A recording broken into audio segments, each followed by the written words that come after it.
Today's dinner is all Anna's favorite. I'm sure Anna will be delighted. I lay out the dishes on the table while picturing my granddaughter's happy face. As I prepare dinner, Anna's eyes also fill with sparkle. But the next moment, looking at the table lined with ingredients, Anna suddenly looked down. "Look, Anna, your favorite food. Aren't you going to eat?" My husband also peered at Anna's face and asked, but she suddenly got up from her seat. Then, Anna ran straight to her bag and started rummaging through it. Watching her actions curiously, she took out a Tupperware from her bag. "Can I take this home? I always feel sorry for Mom." Saying this, Anna started packing the dinner into the Tupperware. We were stunned by our granddaughter's sudden behavior. "What does that mean? Can you tell us?" My husband Ryan asked calmly, but Anna's face darkened. "Mom gets yelled at by Dad for eating. So, she's only allowed to eat leaves." Anna's unexpected words left us speechless. However, Ryan quickly stood up and left the house. I hurriedly tried to stop him. "Wait, where are you going?" Without changing his expression, Ryan started calling a taxi while holding Anna. "Hurry up!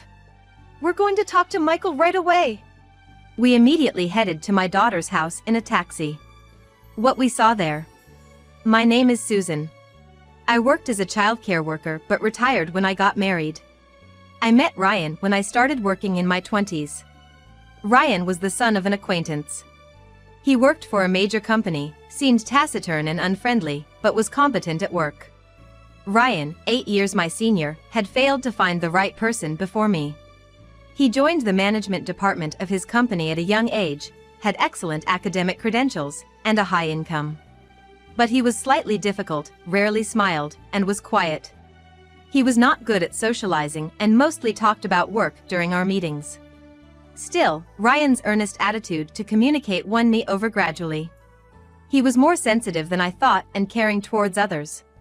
After our arranged meeting, we began to see each other more. 3 months later, he asked me out.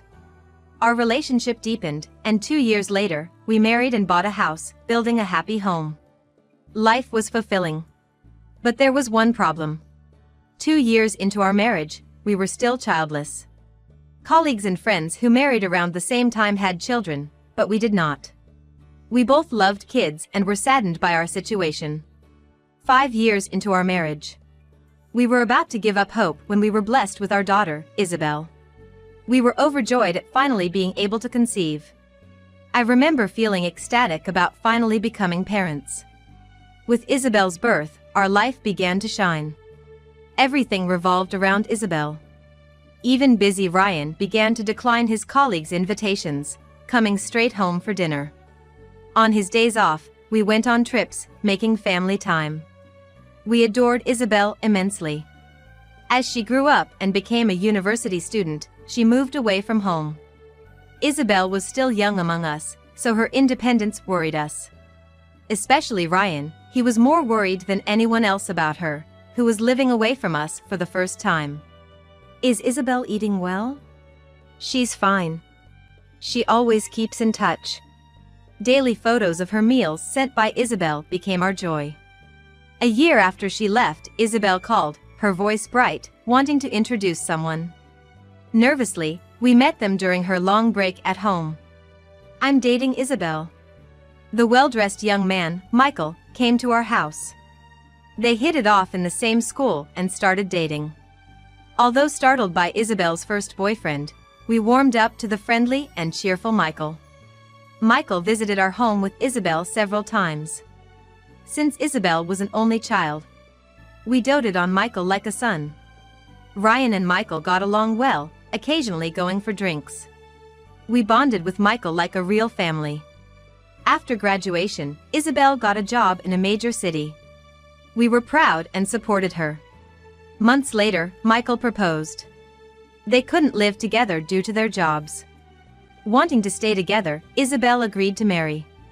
Isabel became a homemaker, leaving her job at Michael's request. She accepted this, quitting her new job.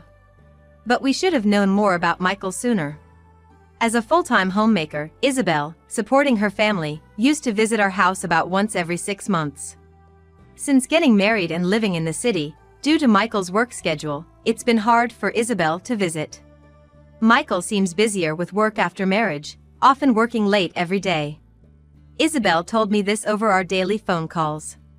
Waiting up late for Michael and preparing dinner has become Isabel's job, she said.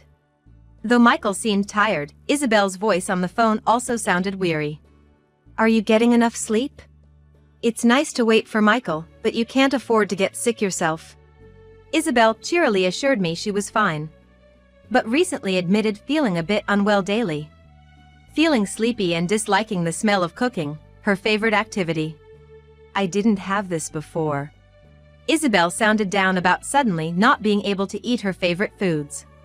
When she spoke of her poor health, it reminded me of something. Concerned for Isabel, I suggested she visit a doctor. Initially surprised, she trusted my advice and agreed to go. I think something wonderful is going to happen to you. About a month later, Isabel called, wanting to talk. Usually, she'd schedule calls, but this sudden one surprised me. Hello? What's wrong? I asked, sounding worried. From the other end, I heard Isabel's voice, unable to contain her joy. What could have happened? Actually, I'm pregnant. Isabel excitedly shared the news and I clapped my hands. She was indeed pregnant. When she first mentioned her symptoms, I had a hunch. They were the same as when I first got pregnant with her. Apparently, she's about 2 months in and had already told Michael. I was overjoyed at my only daughter's pregnancy news. The thought of having a grandchild, of my daughter becoming a mother, was exhilarating. That night, I shared the news with Ryan, who cried with joy more than I did. Then he cried even more than me for joy. I'd never seen him cry before, it was truly surprising. Isabel becoming a mother. I can't believe it. She was so little once. Ryan said, deeply moved. I, too, felt elated. We struggled to have children, but now our beloved daughter is pregnant. With Isabel's pregnancy, we started visiting her frequently, helping out as Michael was often away for work. Isabel's morning sickness was worse than mine, and with her being pregnant, I worried about the strain. So, with Isabel and Michael's permission, I started helping with household chores. Thanks to that, Isabel, who had been struggling with morning sickness, began to recover gradually. A few months later, she safely gave birth to a girl. Michael couldn't be there, so we stayed by Isabel's side. Life seemed hectic for her after that, struggling to balance newborn care and household duties. With Michael away for work, Isabel, as a full-time homemaker, had to manage everything. As we saw her getting increasingly tired from childcare, we made a suggestion to Michael. Is it true there's a nice house available? We had told Michael about a newly built house. Ryan's acquaintance had built it but suddenly got transferred and had to sell it. With no buyers, they were just about to put it on the market when they consulted Ryan. Knowing that Isabel and her family had been considering buying a house since their marriage, and with their growing family, Ryan brought it up to them. Isabel had mentioned their current place was getting cramped, especially with Anna's arrival. We suggested to Michael that now might be a good time to buy, as it was a bargain. It meant moving a bit to the countryside, to the neighboring county, which would also make it easier for me to visit Isabel. That's what I thought too. To our surprise, Michael agreed easily, and they decided to move to the house. We helped with the move. On moving day, I noticed Isabel looked a bit pale. You don't look so well. Is something wrong? Isabel hesitated but shook her head and said it was nothing. Maybe it was just the fatigue of parenting. Don't overdo it. Moms need breaks too. Thanks, Mom. I'm okay, just a bit tired, Isabel said with a troubled smile. I could only watch her worriedly. I wondered if she didn't like the new house, but she soon returned to her usual calm demeanor, so I didn't press it. After the move, they were closer to us. And Michael even arranged a transfer at work to be near home. Isabel started visiting more often, sometimes staying over. Anna, now walking around, had grown so much, it was hard to see any trace of the baby she once was. Each visit brought new surprises at how quickly she was growing. Anna's gotten so big lately, it's hard to keep up with her. Isabel sighed. It was like I was looking at my old self, and I couldn't help but smile. It reminded me of Isabel as a child, always running around. I shared these memories with Isabel, who just chuckled and asked to drop the old stories. Anna, now 3, was full of curiosity, always running off somewhere. It's amazing how fast kids grow. Grandma, let's play over here. Anna's innocent smile reminded me of when she was born. A child who was still too small to run has grown so big. It's bittersweet to see her grow so fast. Kids grow up so quickly. Maybe you'll have a second one soon? Stop it, Mom. As I spoke jokingly, I felt Isabel's face darkened at the comment. She gave a short reply and quickly changed the topic. Since Anna's birth, Isabel's usually cheerful demeanor seemed off. She had always laughed things off, but I had never seen her so clearly troubled. What could have happened? I tried to ask, but the conversation always moved on, making it hard to inquire. They continued visiting every couple of months. But when Anna turned 6, their visits suddenly stopped. They used to come over regularly, but recently it's been only phone calls. Isabel used to share her parenting troubles, but now her responses were curt. I'm busy right now, sorry. Every day ended with an abrupt hang-up from Michael, without any reason. We couldn't even see or talk to Anna, who used to visit us so often, let alone our dear daughter Isabel. No matter how much we asked for a reason, we only got nothing's wrong as an answer. Helplessly, I even tried calling Michael, but the response was just as indifferent. Sorry, I'm busy right now. Can we talk later? He'd say in a cold voice before hanging up, leaving me unable to get through to him. Ryan also tried calling several times after I consulted with him, but he received the same indifferent attitude. I wonder what's going on with Isabel and her family. They used to come over so often. Ryan said, sounding dejected, and I nodded in agreement. We felt uneasy as they suddenly stopped visiting us. However, a few days later, things changed a bit. Previously, it was Isabel who called, but now it was almost always Michael. That day, Michael called with what seemed like an update, but since I was out, Ryan answered. Is work keeping you busy? Anna must be getting quite big now, right? Ryan tried to make light conversation, but Michael's responses were still curt. Unable to hear from his daughter and granddaughter, Ryan lost his patience and asked Michael. We haven't seen your faces in a while. When can we come over? At first, Michael seemed reluctant to agree. But Ryan, not having seen Isabel and Anna for over 2 months, insisted. Michael kept saying he was too busy, but Ryan persisted, saying they would just meet briefly and leave. Then, Michael made an unexpected proposal. The long weekend is coming up, right? I want Anna to experience staying in your place, so can she stay over by herself? Ryan was taken aback by Michael's suggestion. I returned home at that moment and overheard Ryan on the phone, discussing letting Anna stay over alone. We looked at each other, deeply worried. The thought of our young 6-year-old granddaughter being apart from her parents made us uneasy.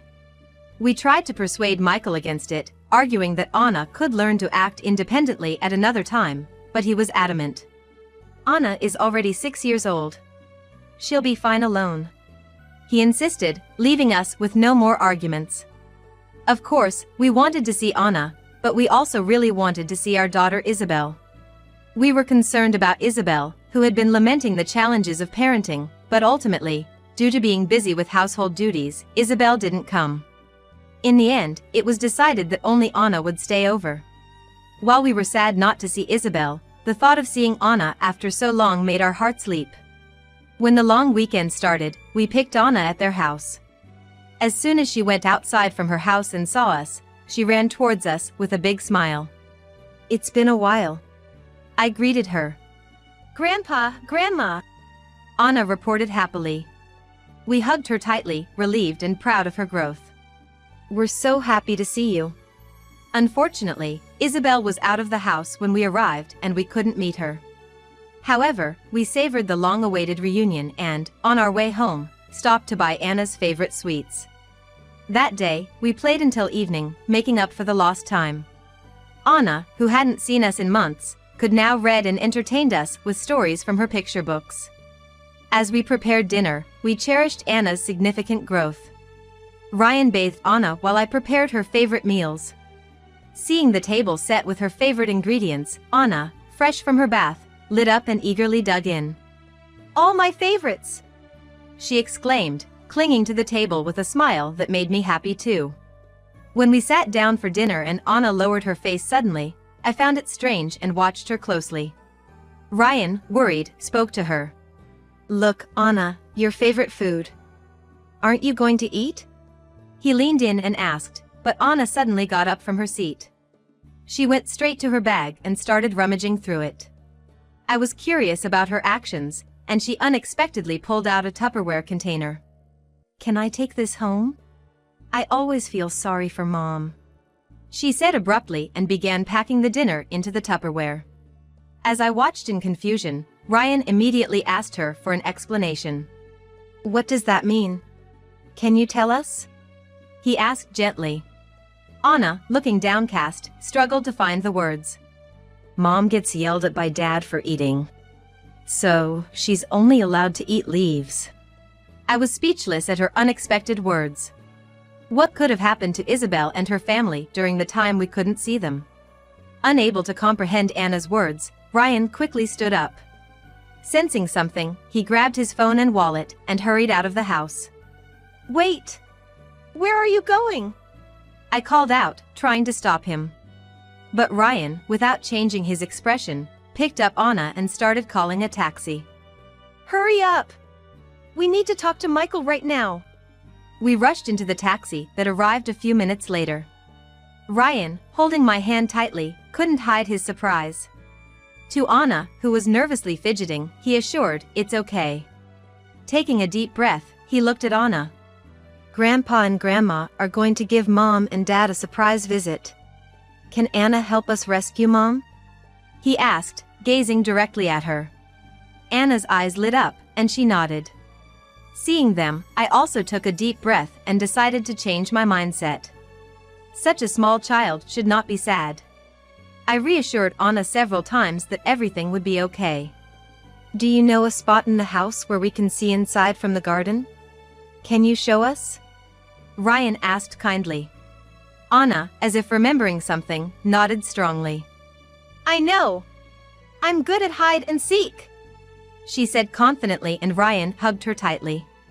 About an hour later, we arrived at the house and decided to observe from behind the external wall. The lights inside the house were still on, and we could see the living room. Anna, breathing heavily, guided us. Holding our smartphones, we ran to a spot in the garden and hid in the shadows. Anna, seemingly excited about hiding outside, smiled happily. My heart ached seeing her like this, and I hugged her protectively. The spot we hid in faced a small window with a screen. We could clearly see inside the living room, and Ryan quickly prepared his phone. Suddenly, we heard a loud voice yelling from inside. Ryan pointed his phone towards the noise and started recording. It appeared that Michael was yelling at Isabel. I felt the blood drain from my face when I saw Isabel, who looked completely different from before. Her once lustrous hair was now unkempt and messy.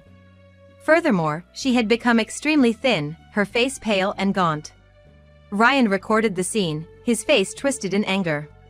Michael's voice echoed outside, and Anna trembled at the sound, which seemed to be a regular occurrence. Our beloved daughter and granddaughter endured such cruelty. I bit my lip in rising anger.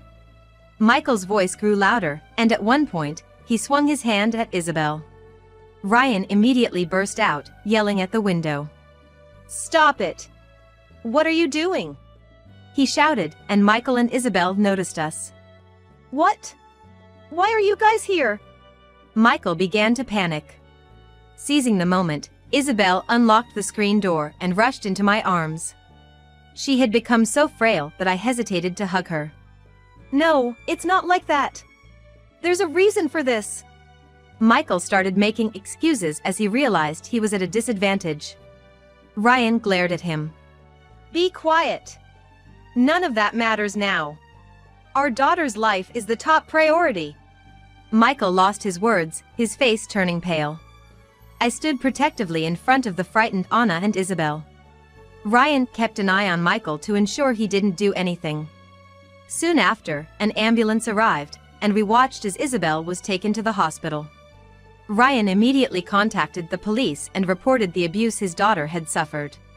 He provided the video he recorded to the arriving officers. Michael was then arrested on the spot. A search of the house began, and Anna testified that Michael had been physically abusing Isabel regularly. Inside the house, they found Michael's diary, which detailed his regular assaults on Isabel. The diary we found written by Michael contained his dissatisfaction with Isabel not regaining her pre-pregnancy figure after giving birth to Anna. He had been forcing Isabel to follow an extreme diet. He monitored her weight daily, scrutinizing her for not getting back in shape, and took complete control over her meals. Among the diet plans, there was even one that allowed only 3 lettuce leaves a day. That's when I understood what Anna meant when she said they could only eat leaves. Initially, Isabel had resisted and shown defiance to Michael, but when she ate anything outside the diet menu, she was assaulted. Fearful, she started to comply. Michael's diary even mentioned Anna trying to protect Isabel. He had swung his fist at Anna for intervening, and since then, Isabel had stopped resisting. We learned from the police about the extent of their suffering. It was a regret that we could not fully express. According to the police, Michael was deeply remorseful. However, it was clear that he would face prison time for his assault on Isabel and Anna. We held Anna, who was now left alone, tightly in our arms. Later, Isabel and Michael divorced. As all of Michael's actions had come to light and he was prosecuted. In the aftermath, we took care of Isabel, whose health had not yet fully recovered, and she moved in with us. Anna was overjoyed to be living with us permanently. Freed from the daily assaults, Isabel slowly started to regain her health. Her once frail body, nursed back to health, began to look healthier and fuller. "I've caused you and Dad so much trouble," Isabel said, looking remorseful. I shook my head. I never wanted to see her that frail again. Caring for our precious daughter paid off, and she had now fully regained her usual self. To celebrate Isabel's recovery, we laid out a table of dishes, the meal we had missed that day. Anna's eyes sparkled at the sight of the abundant ingredients. "There's so much! We can eat a lot!" "Yes, it's wonderful to be able to eat to our heart's content," Isabel added, happily eating her meal. Watching them, we wished for this peaceful life to continue forever.